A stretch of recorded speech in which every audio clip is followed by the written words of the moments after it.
विवाह तो हुआ, लेकिन वरमाला के पश्चात कुछ ही देर बाद परशुराम जी चले आए।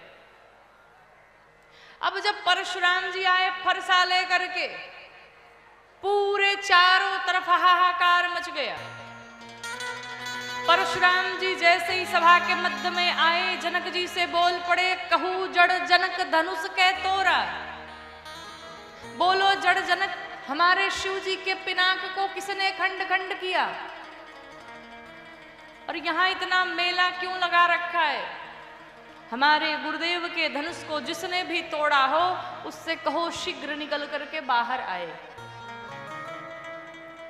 कहते हैं जितने राजा थे सभी अपने अपने स्थान पर खड़े होकर के दंड प्रणाम करने लगे। कैसे प्रणाम करते हैं? अपना नाम लेते हैं, अपने बाबूजी का नाम लेते हैं। क्यों? हो सके शायद थोड़ी वरीयता मिल जाए। कुछ राजा आपस में बात करने लगे, तुमको क्या लग रहा था हम तोड़ नहीं देते? हमने जानबूझ के नहीं तोड़ा। क्यों? हम जानते थे कि बाबा आएंगे। कुछ लोग की आदत होती ना, जब काम हो जाता है तो कहते वो तो हम भी कर देते, इसमें कौन सी बड़ी बात थी। वैसे ही ये राजा भी कह रहे हैं, हम भी तोड़ सकते थे, लेकिन हम जानते थे कि बाबा आएगा। एक राजा ने कहा, भाई एक काम करो, चलो मिलकर के बता देते हैं कि राम ने धनुष को तोड़ा है। एक ने कहा, तुम्हारी बुद्धि खराब है। क्यों? अभी अभी परशुराम जी ने कहा है जिसने तोड़ा है वही निकल के बाहर आएगा, और हम लोग जाएंगे बताने के लिए, बाबा समझेंगे कि हम ही लोगों ने तोड़ा है, बिना कहे पूछे फरसा चल जाएगा। सब शांत है। भगवान राम सभा के मध्य से बाहर निकले और जाकर के परशुराम जी को प्रणाम करते हैं। कहते, प्रभु नाथ शंभो धनु भंजनिहारा,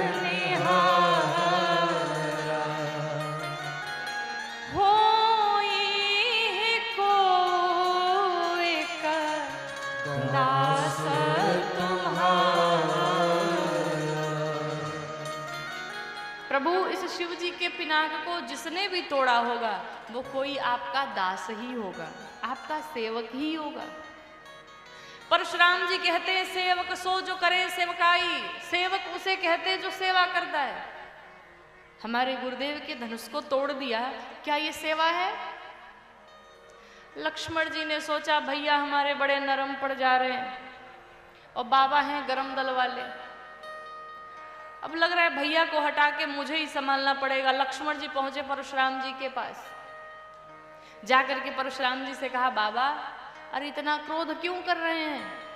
बहुधनु ही तोरी लरिकाई, ऐसी ऐसी धनुष तो हम लोगों ने बचपन में न जाने कितनी तोड़ दी, तब तो आपने एक भी बार क्रोध नहीं किया। परशुराम जी का क्रोध और बढ़ गया। रे मूर्ख बालक, तू उस छोटी सी धनुष की तुलना इस शिव जी के पिनाक से करता है। लगता है तेरा काल तुझे पुकार रहा है। तुझे पहचान नहीं कि मैं कौन हूं। लक्ष्मण जी ने कहा, मैं तो नहीं पहचानता, आप ही बता दीजिए आप कौन हैं। परशुराम जी क्रोधित हो जाते। राम जी आके फिर कुछ समझाते बोलते, तब तक लक्ष्मण जी फिर कह दे ये पीछे से, बाबा अगर धनुष पर इतनी ही ममता है तो जाकर के क्यों नहीं जुड़वा ले रहे? जुड़वा लीजिए कहीं जाकर के। हमारे राम जी ने धनुष को तोड़ा नहीं, छुअत टूट रघुपति ही न दोषु। जैसे ही छुआ स्पर्श किया धनुष टूट गई। हमारे भैया का कोई दोष नहीं है। राम जी ने परशुराम जी से कहा, प्रभु अरे ये तो अभी दूध मुहा बच्चा है, क्यों इसकी बातों पर क्रोधित हो रहे हैं? परशुराम जी ने कहा, ये दूध मुहा नहीं है, ये 20 मुहा है।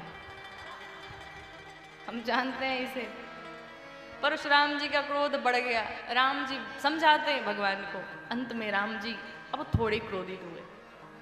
राम जी परशुराम जी से आकर के कहते हैं, प्रभु जितना बड़ा मेरा अपराध नहीं है उससे कहीं ज्यादा आपका क्रोध बढ़ गया है।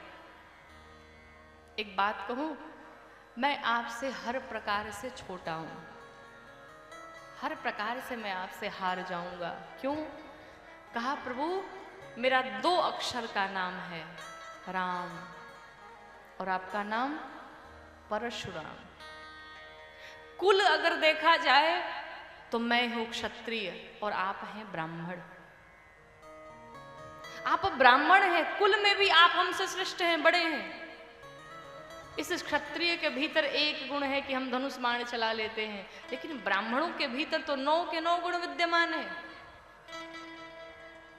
प्रभु अगर मैं आपसे युद्ध किया तो भी हार जाऊंगा, नहीं किया तो भी हार जाऊंगा।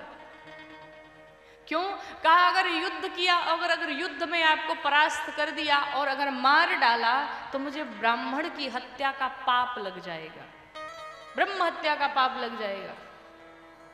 और अगर मैं युद्ध भूमि छोड़ करके पीछे हटा तो हमारी कीर्ति कलंकित होगी। हर प्रकार से मैं आपसे हार गया। परशुराम जी ने देखा एक ब्राह्मण का इतना सम्मान क्षत्रिय के द्वारा, ये साधारण कोई नहीं हो सकता। परशुराम जी ने कहा राम आप एक पहचान बता दो, क्या करना है?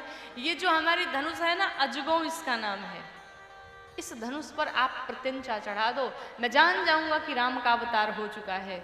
भगवान राम ने परशुराम जी को उस धनुष को लिया, उठाया, प्रत्यंचा चढ़ाया। परशुराम जी जान गए कि भगवान राम का अवतार हो चुका है। परशुराम जी 9 बार जय जयकार करके वन में तपस्या करने के लिए चल पड़े।